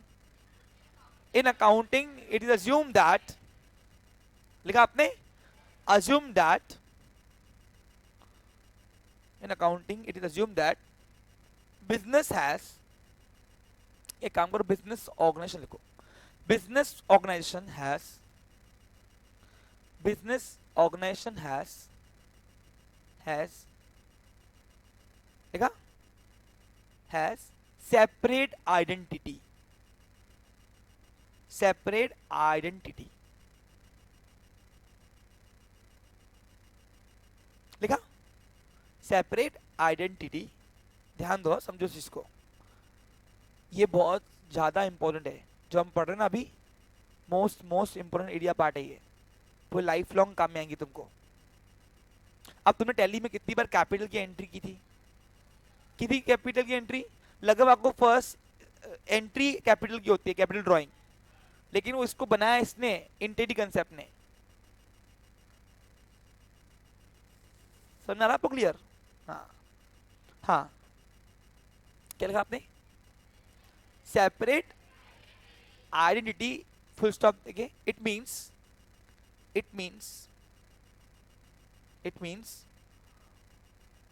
ओनर लिखा आपने, ओनर एंड बिजनेस ऑर्गेनाइजेशन, मैं ऑर्गेनाइजेशन की बात करता हूं बार बार, हाँ, क्योंकि बिजनेस तो एक एक्टिविटी है, क्या ये? हाँ, business organization are separated from each other, and separated from each other, है ना, are separated from each other, लिखा आपने, ईच अदर,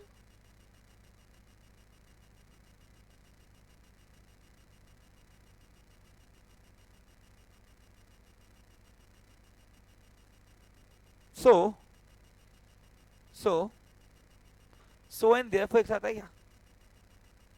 नहीं ना, ठीक है। सो लिखा आपने, यहाँ ऑब्लिक करके देयरफॉर सकते हो, therefore, so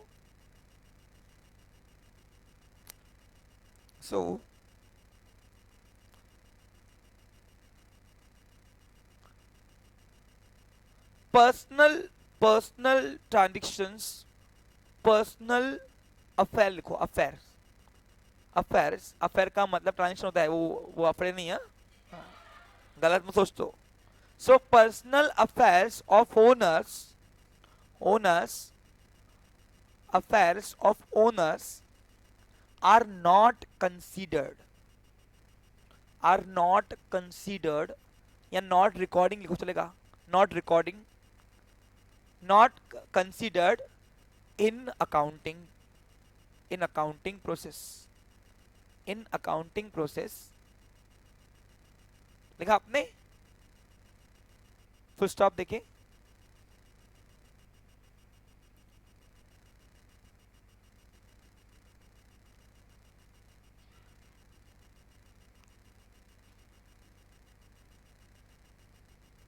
due to this concept due to this concept due to this concept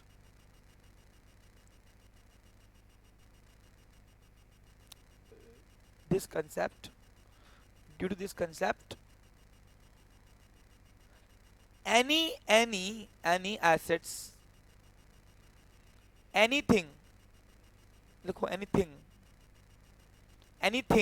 कोई चीज है, anything introduced by anything in business organization, sorry ए बना रहा हूं मन से, ऐसे मत करो, anything in business organization, anything in business organization introduced by owner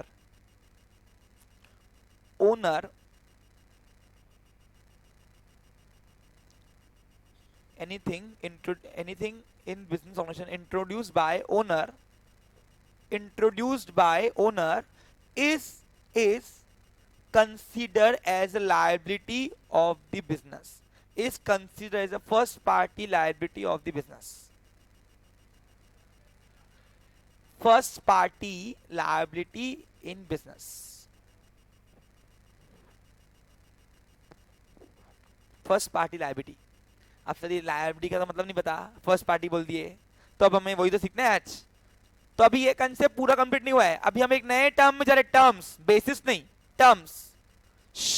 और टर्म्स, अच्छा आपने सुनो बच्चे लोग यहाँ ध्यान दो, आपने ये तो बना नहीं है, आपको नए टर्म्स ऑफ अकाउंटिंग बनाओ. आपको एक पेज बनाना है अलग से, 2-3 पेजेस बना लो, टर्म्स ऑफ अकाउंटिंग. उसमें टर्म्स ऑफ अकाउंटिंग यानी क्या होगा, सुनो ध्यान दो भाई ध्यान दो. अकाउंटिंग के अंदर कौन से नए नए वर्ड्स आपने कुछ सीखने को मिले, वो टर्म्स ऑफ अकाउंटिंग में लिखो. तो पहले हमने सीखा what is debit, what is credit, ये भी टर्म्स ऑफ अकाउंट डाल देना. ओके, फिर हमने देखा what is expense, what is income, ये भी टर्म्स ऑफ अकाउंटिंग में आएगा. अरे आ रहा क्या समझ में कुछ तुमको, what is person and what is artificial person, ये भी आप टर्म्स ऑफ अकाउंट में डाल सकते हो. और अब जो मैं आपको सिखा रहा हूँ what is liability and what is assets, आज मैं इसका खुलासा कर रहा हूँ what is liability and what is assets. आज के बाद अब एसेट क्या है और लायबिलिटी क्या है, जब तक ये नहीं आएगा तब तक एंटायरिटी कंसेप्ट अधूरा है. पूछा क्यों, अब मैं उसको बता रहा हूं, सुनो. एक लास्ट स्टेटमेंट देख के फिर मैं आपको लायबिलिटी को लेके जा रहा हूं, ठीक है. सुनो ध्यान दो क्या है, पहले वो थोड़ा थोड़ा समझ में आ रहा है, थोड़ा थोड़ा समझ में आ रहा है, ये कंसेप्ट ने क्या बताया हुआ समझा, बोलो क्या समझा बताओ.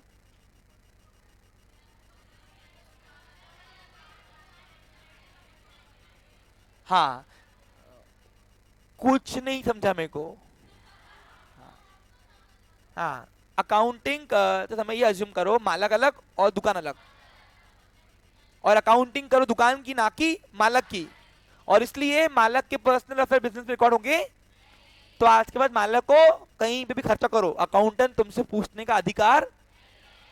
लेकिन जब तुम दुकान से गल्ले से 500 रुपए निकालोगे तो वो रिकॉर्ड करेगा. उस 500 का तुम क्या कर रहे हो उसका कोई मतलब, क्योंकि 500 रुपए निकालना बिजनेस मॉल है, लेकिन वो 500 रुपए के बाद तुम क्या कर रहे हो वो तुमसे नहीं पूछ सकता. और अगर तुमसे अकाउंटेंट पूछ रहा है तो बोलना भाऊ हमने एंटाइटी कंसेप्ट पढ़ा हुआ है, मेरे को मत सिखा, तू मेरा पर्सनल बातें जानना चाहता है इसलिए तू मुझसे पूछ रहा है. हाँ समझा आपको क्लियर, अरे आ रहा क्या, ओके ठीक है.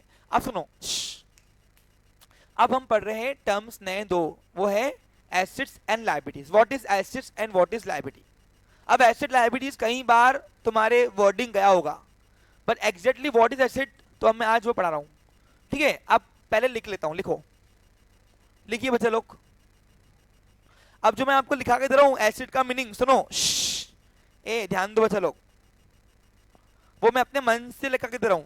ओके, तो आपको बुक में नहीं मिलेगी वो.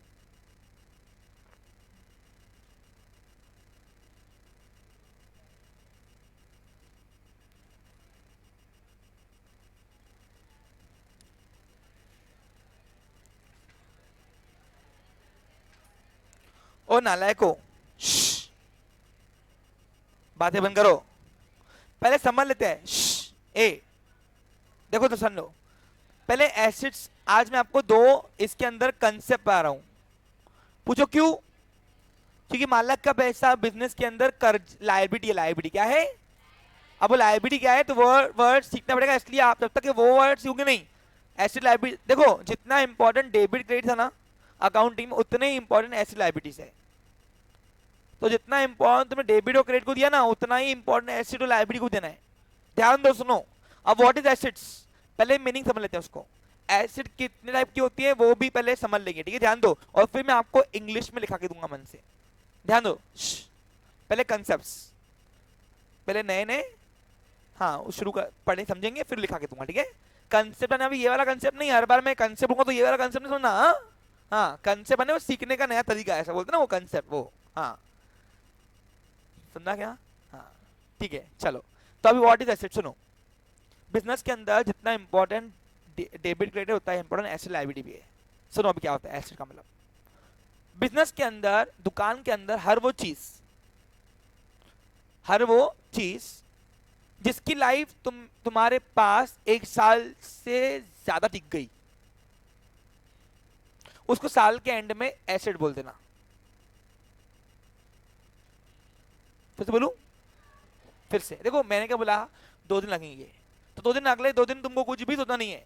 तीसरे दिन पे एंट्री आएंगी भी नहीं आएंगी पता नहीं, छोड़ दो, नहीं टेंशन मत लेना। अभी अगले 2 साल हमको यही करना है, टेंशन क्यों ले रहे हो? अरे आते आते आ जाएगा, कहाँ जाएगा भाई। लेकिन हाँ, ध्यान देना पड़ेगा, ध्यान नहीं दोगे तो आगे पार्ट पीछे से बड़ा काम हो जाएगा, ध्यान उधर। और एक बात सुनो, मेरा पिछला सेशन नए सेशन का लिंक बनता है, याद रखना हमेशा। यानी पीछे का सेशन छोड़ के आए हो और आगे आप आओगे तो आपको कुछ समझेगा नहीं, तो इसलिए एक भी सेशन मिस नहीं करना, बताना मैं क्लियर, ध्यान दो। हाँ, मैं फिर बोल रहा हूँ, ध्यान दो, समझो इसको। व्हाट इज एसेट, समझो। हाँ, जब भी आप बिजनेस के अंदर कोई भी चीज लाते हो, कोई भी चीज, और उस चीज की लाइफ जो तुम्हें बिजनेस में स्मूथिंग दे, क्या थे तुम्हें? देखो, बिजनेस के अंदर एसेट्स को क्यों लाते हैं? क्योंकि वर्किंग में हमको स्मूथिंग मिलती है। क्या मिलती है? हाँ, एसेट्स का काम क्या है? एसेट्स का काम है बिजनेस के अंदर स्मूथिंग देना, हमें प्रॉफिट्स का सरप्लस करना, हमें बिजनेस की एक्टिविटी को परफॉर्म करने के लिए एकदम स्मूथिंग मिले। क्या मिले? हाँ। अब बिजनेस के अंदर ऐसी कोई भी चीज तुम ला रहे हो जो तुम्हें बिजनेस में स्मूथिंग दे रही है, फिजिकल थिंग, और वो चीज तुम्हें कमा के दे रही है। क्या दे रही है? कमाने में हेल्प कर रही है, और डायरेक्टली इनडायरेक्टली कमाने में हेल्प कर रही है। और अगर उसकी लाइफ 1 साल से ऊपर हो गई, वो हर चीज को तुम एक ही नाम बोल देना, एसेट्स। एग्जाम्पल दू, सपोज मैंने कपड़े की दुकान खोली, कपड़े में कस्टमर आ रहे, बोलते हाय गर्मी, हाय गर्मी, हाय गर्मी। अरे बाप रे, बांधे हो गए तो गर्मी गर्मी कर रहे। और मैंने क्या किया, मैंने दुकान के अंदर पूरे 60,000 रुपए खर्चा करके एसी लाई। अब एसी लाने के बाद सुनो, 5 साल तो कंपनी वारंटी देती कि 5 साल हम बैठे हुए, तो अगर वो एसी साल भर मेरा चल गया और लास्ट डे पर अकाउंटिंग जब मैं क्लोज करता हूँ, फाइनल अकाउंट, वो फाइनल अकाउंट के दिन में देखता हूँ एसी जिंदा है क्या? हाँ जिंदा है, चल रही, तो मैं उस एसी को एसेट बोल दूंगा। दूसरा, मैंने दुकान के अंदर पंखे लगाए पंखे। अब पंखा भी चीज है। अब वो पंखे अगर मेरे पास पूरे साल भर, जिस वक्त लास्ट डे, अकाउंटिंग का लास्ट डे जब मैं परफॉर्म करता, फाइनल अकाउंट कब परफॉर्म करोगे बच्चा लोग? अकाउंटिंग के लास्ट डे पे, याद है ना कि नहीं? तो उस लास्ट डे पर अगर वो पंखे जिंदा हो रहे, क्या रहे? जिंदा रहे, यानी चल रहे अच्छे, तो तुम क्या बोल दोगे उसको? एसेट बोल दोगे। सार्थक ध्यान दे, आ रहा कुछ समझ में? हाँ देखो, नए नए कंसेप्ट ध्यान दो। तो सिंपल भाषा बोलो तो हर वो चीज जिसकी लाइफ तुम्हारे पास अकाउंटिंग पीरियड तक टिक गई, तो साल के एंड में वो चीज को तुम एसेट बोल देना। बस यही है डेफिनेशन, मीनिंग, सॉरी। समझा आपको? क्लियर? जैसे एग्जाम्पल, अभी देखो क्लास है, इस क्लास में क्या क्या एसेट बनेगा? देखो चलो, प्रोजेक्टर क्या है मेरी, ये क्या है, ये लिख रहा है इसमें, ये क्या है, सीपीयू क्या है, मोबाइल क्या है, एसेट्स। चाहिए स्पीकर क्या है, एसेट्स। यानी हर वो चीज जिसकी लाइफ 1 साल से ऊपर टिक गई, उसको एसेट बोल देना। और सर अगर नहीं टिकी तो इट बिकम अ एक्सपेंस। याद करो, एक्सपेंस का एक मीनिंग पेंडिंग है हमारा, याद करो, तुमको बताया था मैंने, एक्सपेंस के 2 मीनिंग बताऊंगा मैं आपको। क्या बोला मैंने? तुमने अगर टिकाया साल भर इसको, तो मैं अपनी बुक में लास्ट डे पर डेस्क बेंच को भी एसेट बोल दूंगा। लेकिन नहीं टिकाया तुमने, तुम लिखोगे ऐसा, माला, वो तुम लिखते ना, वो कुछ तो भी लिखते अपने अपने अपने वाली का कुछ तो भी। हाँ, कभी पापा का, कभी मम्मी का, कभी गर्लफ्रेंड का, है ना? हाँ बराबर ना। अभी हिमेश को क्यों उठाया पूछो, वो कुछ भी वही कर रहा था, और दिशांत को देख रहा था, क्या लिख रहा देखूं। बेटा हिमेश बोला, अब वो उसका सरनाम तो नहीं लिया मैंने, कोई सुनेगा नहीं, कौन हिमेश बहुत होते। ठीक है, हिमेश तो रेशमिया भी था एक, है सॉरी, है था नहीं। हाँ, एक मिनट कंसेप्ट पूरे क्लियर करते हैं हम दोनों बड़ी। अब मैंने क्या बोला, हर वो चीज जो तुम्हें बिजनेस में कमा के दे, यानी स्मूथिंग दे, क्या दे तुम्हें, और हर वो चीज जो हम बिजनेस में लाते हैं ना, वो इनडायरेक्ट डायरेक्टली हमें वर्किंग में स्मूथिंग देती है, इसलिए लाते हैं। आप देखो मैंने ये सारी चीज लाई हुई है, ये बोलो या ये बोलो या माउस बोलो, ये सब चीजें लाई हुई है ना जो, ये एक मिनट ध्यान दो बच्चा लोग, नए नए कंसेप्ट है, मेरे को नहीं बोलना। आज के बाद मैं पूछूंगा कि फैन क्या है, एसिड्स। आ रहा हूं समझे? हाँ, आज के बाद मैं डायरेक्ट कुछ भी पूछ सकता, कुछ भी। हाँ, अब ये जो देखो, अभी बताओ तुम मुझे बताओ, ये जब मैंने इंस्ट्रूमेंट लाए हुए, ये सब मुझे स्मूथिंग दे रही है। जहां पे मैं 60 लोगों को पढ़ा पा रहा था, अब मैं 10,000 भी लोग आए तो पढ़ा पाऊंगा, सही कि नहीं? इसने क्या किया, इसने मुझे प्रॉफिट में इंक्रीमेंट किया कि नहीं किया? किया। तो हर वो चीज देखो आज जो यूटिलाइज हो रही है, वो डायरेक्टली मुझे प्रॉफिट में कंट्रीब्यूट कर रही है और मेरे वर्किंग में स्मूथिंग दे रही है, मुझे स्मूथिंग दे रही है। आप देखो, अगर एक माइक अगर मेरा बंद हो गया, एक माइक गलती से, तो मैं 1 घंटे में ठंडा हो जाऊंगा। अरे मेरा गला गया ना, अगले दिन बोल ही नहीं पाऊंगा कुछ मैं आपको, सही कि नहीं? लेकिन ये माइक है तो मैं back to back back to back back to back batch दे रहा हूँ। आपके बाद भी बैच होंगी, आपके पहले बैच थी, उसके बाद भी बैच है। तो इन शॉर्ट क्या हुआ, इन शॉर्ट मुझे अपनी इफिशिएंसी बढ़ा रही कि नहीं बढ़ा रही, ये माइक, ये सब चीजें, तो ये सारी चीजें मैं एक ही नाम बोलूंगा लास्ट डे पर, एसेट। लेकिन कोई भी एसेट को हम कंसीडर कर बोलते हैं साल के आखिरी दिन पर, और इसलिए एसेट का जिक्र ओनली फाइनल अकाउंट में आता है। कहां आता है? लेकिन देखो, कोई भी चीज को ऑफिशियली आप लिखोगे साल के एंड में, लेकिन आपको दूर से फोकस हो जाती है कि ये एसेट है कि नहीं, तो आप बोल पाते हो। जैसे एग्जांपल रखो, अभी फैन लिया, तो फैन 2 साल की तो कंपनी वारंटी देती है, तो आप डे 1 पे लाओगे और कोई बोलेगा कि फैन भाऊ आपने क्या लाया, एसेट लाया, तो उसको मना नहीं करना, हाँ एसेट है। पूछो क्यों? क्योंकि इसके एक्सपेक्टेड लाइफ तुमको पता है कि 1 साल से ऊपर चलनी है, तो कंपनी को रिप्लेस देगी। तो इसलिए हम उसको कभी भी बोल सकते, बोल तो हम कभी सकते कि मेरी एसेट है, लेकिन ऑफिशियली उसको राइटिंग में, अकाउंटिंग पार्ट में कब लिखते हैं? ओनली साल के एंड में। इसलिए एसेट का जिक्र ओनली फाइनल अकाउंट में आता है। आ रहा कुछ समझ में? हम फाइनल अकाउंट के पहले कहीं भी एक एरिया के अंदर भी ऑफिस लिखते नहीं कि इट इज माय एसेट्स। याद करो, आपने जब फैन परचेस किया तो फैन परचेस की एंट्री करवाई थी, मैंने करवाई थी। अब फैन मेरा एसेट है, आपने कहा कि एसेट अकाउंट नहीं, आपने फैन ही लिखा। वो एसेट बनेगा कि नहीं बनेगा वो तो साल के एंड में तय करेंगे भैया, अभी तो फिलहाल वो फैन है मेरे लिए। अरे आ रहा क्या समझ में? पक्का? और इसलिए एसेट का जिक्र ही सिर्फ साल के एंड में होता है। अब एसेट का एक और मीनिंग है, सुनो ध्यान दो, मैंने आपको मीनिंग बता जा रहा हूं, समझ लो, कंसेप्ट ग्रैब कर लो, आगे आपको तकलीफ जाएगी नहीं लाइफ टाइम पूरी। एसेट, और ये कहीं ऑफिशियली आपको बुक में लिखी हुई नहीं है, ये मेरा एक्सपीरियंस जो मैं आपको दे रहा हूं 10-12 साल का, एकदम सिंप्लीफाई करके, ध्यान दो। हाँ, अब एसेट का एक और मीनिंग है, हर वो चीज जिसके तुम एक ही बार स्पेंड करोगे साल में, बस डबल, उसके लिए तुमको डबल खर्चा नहीं करना पड़ा, वो तुम्हारे लिए एसेट है। एग्जांपल दूं, अब देखो मैंने दोनों का मीनिंग एक ही बताया, सब घुमा फिरा के बताया। मैं बोलता हूं हर वो चीज जिसकी लाइफ 1 साल से ऊपर हो गई, वो तुम्हारी एसेट। अब 1 साल से ऊपर हो गई तो मैं एक ही बार स्पेंड करोगे ना, मतलब इसका मतलब यही है ना? नहीं समझा? जैसे एग्जाम्पल, अभी मैंने दुकानदार से 50,000 रुपए लेके ये पैड खरीदा, राइटिंग पैड। अब 50,000 रुपए लेकर ये राइटिंग पैड खरीदा, और दुकानदार भाऊ कितनी वारंटी दोगे, बोलते 3 साल। अब बताओ, ये साल में तुमने उसके लिए एक ही बार स्पेंड कर देना, अब डबल मुझे स्पेंड करना पड़ेगा, दैट्स व्हाई मेरे एसेट्स। पता नहीं, सलाह 4 रुपए तो, हाँ अभी 3 साल तो एसेट रहेगा, 4थे साल में चला तो चला, नहीं तो इट बिकम एक्सपेंस। क्या हो गया मेरा? यानी तुमने अगर साल में एक ही बार स्पेंड किया तो इट बिकम एसेट्स।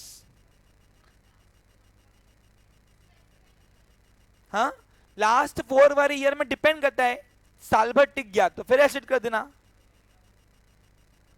अगर साल के एंड तक टिक जाता है कोई ऐसी चीजें, तो देखना उन सारी चीजों को एक ही नाम लिखना है, एसेट्स। तो एक्सपेंस, हाँ वो एक्सपेंस हो गया मेरा। समझा आपको क्लियर? तो हर वो चीज जिसकी लाइफ 1 साल से ऊपर टिकी, एसेट, और अगर नहीं टिकी तो एक्सपेंस। क्योंकि एक्सपेंस के लिए हम बार बार स्पेंड करते हैं, स्पेंड क्या करते हैं हम? स्पेंड। और हमें अगर कोई चीज 1 साल से ऊपर नहीं टिकी, यानी हमने उसके लिए स्पेंड 1 बार से ऊपर किया हुआ है। जैसे एग्जाम्पल है माइक। अब ये माइक अगर 1 साल तक टिक गया तो मैंने इसका खर्चा एक ही बार किया साल में, एसेट क्या हुआ मेरा, लेकिन 6 महीने में धोखा दे दिया इसने, तो डबल मुझे इसके लिए स्पेंड करना पड़ेगा कि नहीं? तो हम बोलेंगे भाऊ खर्चा हो गया, क्या हो गया मेरा, एक्सपेंस हो गया। तो तब ये एसेट नहीं बनेगा।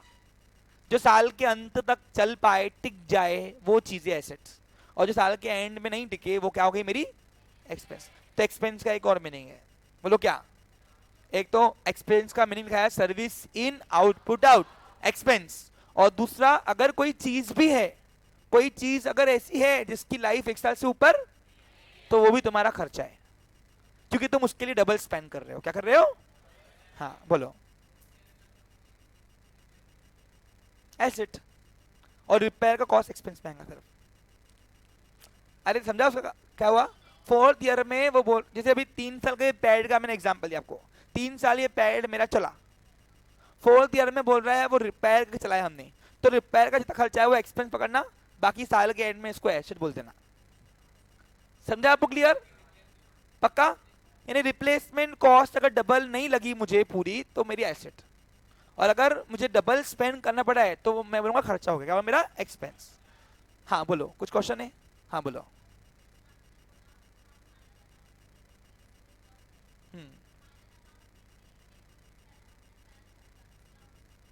यस, आपने लास्ट डे भी खरीदा तो हम मानेंगे कि ये साल के एंड तक टिक गया हमारे पास, तो हम उसको एसेट बोलेंगे। बुक्स ऑफ अकाउंट में उसको, मैंने क्या बोला, साल के एंड पे जाना और देखना कौन सी चीजें हमारे पास है, भले वो कभी भी खरीदी हो, बीच में, पहले दिन पर, 6वें महीने में, 9वें महीने में, 12वें महीने में खरीदो ना, लेकिन साल के एंड में वो चीजों को तुम एसेट्स की लिस्ट में लिखोगे। समझा? समझा? हाँ, एक लिस्ट बनती है, वो एसेट लिस्ट बोलते हैं उसको। That all things are consider as assets, all commodities. Okay, clear? हाँ बोल लो। ये साल एसेट दिखा के अगले बार यूज करो ना, यूज करना तो नहीं कर रहे, फिर अगले साल तक चली फिर से, तो फिर उसको एसेट दिखाओ। जब तक साल के एंड तक चल रही है, एसेट्स। क्योंकि एसेट और लायबिलिटी ऑफिशियल कंसीडर साल के एंड के दिन पे होते हैं। बस हम बोल पाते हैं ऐसे ही, जैसे अभी आपको टैली में बताया गया है कि fan is my assets, building is my assets, बताया गया ना आपको, तो बोलने के लिए बोल लेते हैं हम लोग, लेकिन ऑफिशियली कहीं रिकॉर्ड नहीं करते हम, ना जर्नल में, ना लेजर में, ना ट्रायल में। हम जब फाइनल अकाउंट बनाते हैं तब हम उसको सिर्फ एसेट की लिस्ट में लिखते हैं, बैलेंस शीट के अंदर। कहाँ लिखते हैं हम? और वो बनती है साल के एंड में ओनली। फाइनल अकाउंट बनता ही साल के एंड में एक्चुअली। अरे आ रहा समझ लो कुछ तुमको? क्लियर? तो इन्हें बोलने के लिए आज के बाद हम क्या बोलेंगे? एसेट्स, लेकिन ऑफिशियली कहीं रिकॉर्ड नहीं करते हम लोग, इसलिए हमने एंट्रिया उन चीजों के नाम से किया है, ना कि हमने एसेट से किया है। इसलिए आप देखो कोई भी एंट्री आज तक जितनी भी आपने की, वो एसेट्स के नाम से नहीं किया। हमने ये प्रोजेक्टर मेरे को मालूम है 5 साल तो कंपनी बन रही है, लेकिन जब मैं लाया हूँ इसको फर्स्ट डे पर, तो मैंने एंट्री होंगी by projector account debit to cash account. मैंने चीज के नाम पे रिकॉर्ड किया, मैं लिखा गया बाय एसेट अकाउंट नहीं। हमने फर्नीचर परचेज किया तो हमने एंट्री की बाय फर्नीचर टू कैश, यहाँ सामने वाले का नाम अकाउंट, तो हमने कोई भी चीज का नाम रिकॉर्ड किया, एसेट लिखा गया। हम डे 1 पे उसको कंसिडर करेंगे जब तक चलेगी नहीं, टिकेगी नहीं लास्ट तक। Clear picture? अब मैं एक और थोड़ा आपको कंफ्यूजिंग कर रहा हूं, ध्यान दो, कंसेप्ट पूरा सिखाना पड़ेगा ना मुझे, बराबर कि नहीं? तो कंफ्यूजिंग ऐसा है, 4 हो गया, ठीक है। अब एसेट का अदर नाम है कैपिटल एक्सपेंडिचर, लिखो। हाँ, the another name of asset is known as capital expenditure. वो फर्स्ट डे पर तू गया था ना सर इधर बाजू में, तो वो यही तेरे को पढ़ाया था कैपिटल एक्सपेंडिचर, समझा आपको? नहीं, उसने बोला सर पता नहीं फर्स्ट डे पे क्या चल रहा था, मेरे को दिमाग ही खराब हो रहा था मेरा। ये कैपिटल गुड्स से बना था, कैपिटल गुड्स बेटा वो एसेट्स होते हैं।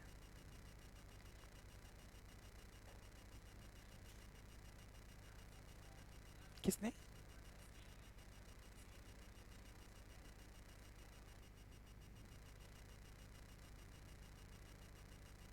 Capital expenditure, the another name of asset is known as capital. और कैपिटल एक्सपेंडिचर मतलब क्या होता है? सुनो, कैपिटल एक्सपेंड, जो कैपिटल एक्सपेंस बोलते हैं, हाँ? तो इसका मतलब ये होता है कि जो खर्चा तुम एक ही बार करोगे, क्या करोगे, साल में, उसके लिए डबल नहीं स्पेंड करना, तो वो खर्चे को अपन कैपिटल एक्सपेंस बोलते हैं। और एसेट का ही अदर नाम कैपिटल एक्सपेंस है, क्योंकि कैपिटल एसेट हम तभी बोलेंगे ना जब हमने एक ही साल में एक ही बार स्पेंड किया, बस डबल स्पेंड करना पड़े तो इट बिकम अ एक्सपेंस। आ रहा आपको समझ में?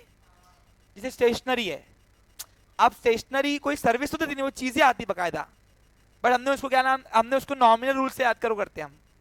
क्यों पूछो क्यों? क्योंकि क्योंकि स्टेशनरी चीज है लेकिन वो बार बार स्पेंड होता है, उसके लिए हम उसको एसेट नहीं बोलेंगे, एक्सपेंस है। समझा आपको? क्लियर? कोई डाउट है इसमें? ए देखो, समझा क्या? हाँ बोलो।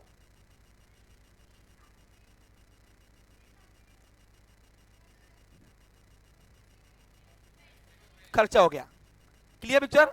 अगर साल के अंत तक टिक गई, वो कभी भी लाई हो, कभी भी साल खत्म कर रहे हो आप, अकाउंटिंग ईयर खत्म कर रहे हो, वहां तक टिक गई, तो उसको क्या नाम दोगे? एसेट। क्या लोगे? हाँ, याद रख लेंगे। अब ये एसेट तुमको नाम ना, नहीं है, एसेट कॉलम रहेगा, उस पर सब नाम लिखने ही है चीजों के, बस उन चीजों को हम एसेट बोलेंगे। समझा आपको? क्लियर? पक्का? याद रहेगा? हाँ, अब देखो पिछले साल की बच्ची ने क्या लिखा है, मैं एक बार पढ़ता हूँ, सुनो। What is assets? अच्छा, एसेट्स दो टाइप की होती है, इंटेंजिबल और टेंजिबल। अभी क्या होता है, तो कल इसके ऊपर डिस्कस करने वाले हैं। कल हम यहीं से एसेट से अपना सेशन शुरू करेंगे। Have a nice day, take care. कल